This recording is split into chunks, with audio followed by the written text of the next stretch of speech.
Hi friends, சாரியோட பார்டரில் neck piece வந்து இப்படி ஃபினிஷ் பண்ணுறதுன்னு பார்க்கலாம். ரொம்ப சூப்பராக அழகாக ஃபினிஷ் ஆகிருக்கு. எந்த இடத்துலையுமே சுருக்கம் வராது. அது எப்படின்னு பார்க்கலாமா? பார்டரை 3ஆக கட் பண்ணியிருக்கேன். அதாவது அதோட நீளத்துலேருந்து 3 பீஸாக கட் பண்ணி 3ஐயும் இந்த மாதிரி பொருத்தி எடுத்திருக்கேன். அதை கிராஸ் பீஸ் 2 இன்ச்சில் கிராஸ் பீஸ் எடுத்துக்கலாம். அதை நம்ம எப்போதுமே பொருத்துகிற மாதிரி பொருத்தி எடுத்துருக்கேன். ப்ளவுஸ் பீஸோட மாற்று பக்கத்தில் வச்சுக்கோங்க.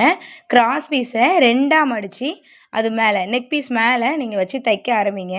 ஃபூட்டர் அளவு தைங்க, சரிங்களா? அதாவது ஒரு 1/4 இன்ச் அளவு ஃபுல்லாகவுமே ஒரே நேர்கோட்டில் தச்சு எடுங்க, கோணல் மானல் இல்லாமல்.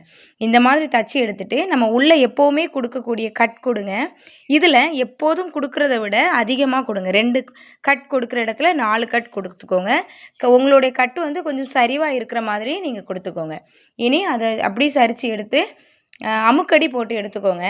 அமுக்கடி போட்டு எடுத்த பின்னாடி இது இப்படி தான் இருக்கும். இனி நம்ம அப்படியே நல்ல பக்கத்துக்கு திரும்பவும் ஒரு அமுக்கடி நீங்கள் போட்டுக்கலாம். நல்ல பக்கத்துக்கு திருப்பி உங்களோட கிராஸ் பீஸ் மேலே ஃபஸ்ட்டு அதை ஒட்டுனால ஒரு அமுக்கடி போட்டுக்கோங்க.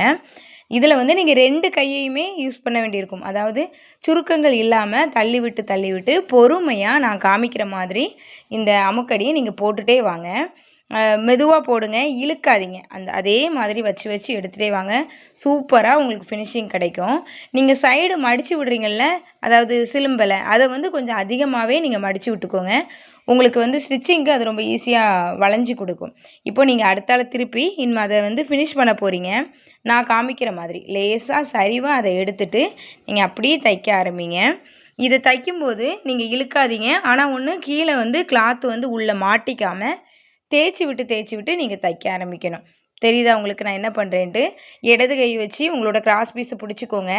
வலது கையை வச்சு உங்களுடைய ப்ளவுஸ் பீஸ்லேருந்து சுருங்கி துணி உள்ளே நிற்காமல் இந்த மாதிரி அழகாக தேய்ச்சி விட்டு எடுத்துகிட்டு வாங்க. உண்மையிலே இந்த கிராஸ் பீஸை நீங்கள் இப்படி அட்டாச் பண்ணால் ரொம்ப அழகாக வரும். சுருக்கமும் இருக்காது, எதுவுமே இருக்காது. நீங்கள் ட்ரை பண்ணி பாருங்கள், கண்டிப்பாக அழகாக வரும். லாஸ்ட்டில் ஃபினிஷ் முடிக்கும் போதும் இந்த சுருக்கங்களை அழகாக இப்படி தள்ளி விட்டு சிலும்பல் வெளியே தெரியாமல் ஃபினிஷ் பண்ணி எடுத்துருங்க.